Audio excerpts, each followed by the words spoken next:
हरियाणा में बीजेपी के सामने मुश्किलें बढ़ती जा रही हैं। पार्टी के लिए अपनी सरकार बचाना मुश्किल होता दिख रहा है, क्योंकि हरियाणा में बीजेपी के साथ सरकार चला रही जेजेपी नाराज दिख रही है।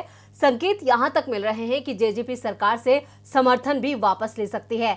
जेजेपी की नाराजगी के बाद बीजेपी अब उसे मनाने में जुट गई है। तो आखिर क्या है मामला जिससे बीजेपी और जेजेपी के बीच आ गई हैं दूरियां?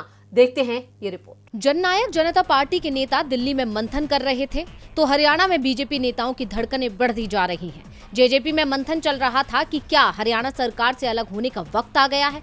दरअसल आदमपुर उपचुनावों को लेकर बीजेपी और जेजेपी आमने सामने आ गए हैं। पहले तो उपचुनावों में जेजेपी ने बीजेपी को समर्थन देने का ऐलान तक कर दिया था, लेकिन बीजेपी ने चुनाव प्रचार में जेजेपी को पूरी तरह से किनारे कर दिया, जिससे नाराज जेजेपी अपना फैसला बदलने की तैयारी में दिख रही है। आदमपुर उपचुनाव के लिए बीजेपी ने जितने भी पोस्टर जारी किए उनमें जेजेपी नेताओं के ना तो नाम है और ना ही तस्वीरें, सिर्फ बीजेपी नेताओं के चेहरे ही दिख रहे हैं, जिससे नाराज जेजेपी ने साफ संकेत दे दिए हैं कि अगर बीजेपी को अलग जाना हो तो भी अपना रास्ता अलग तलाश सकती है। जेजेपी की नाराजगी से हरियाणा में सरकार हिलती दिख रही है। हरियाणा की 90 सदस्यीय विधानसभा में बहुमत का आंकड़ा 46 है और बीजेपी के पास 40 सीटें हैं। जेजेपी के 10 विधायकों के समर्थन के सहारे सरकार चल रही है। ऐसे में अगर जेजेपी अलग होती है तो राज्य की मनोहर लाल खट्टर की सरकार अल्पमत में आ जाएगी। ऐसे में जेजेपी को मनाने की जिम्मेदारी खुद सीएम खट्टर ने ही संभाल ली है।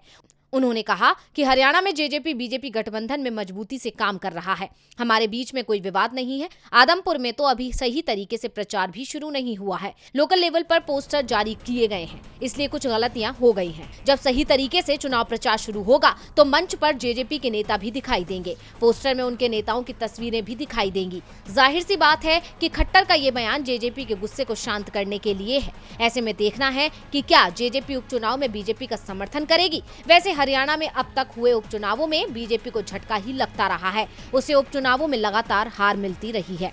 टीवी लाइव की रिपोर्ट।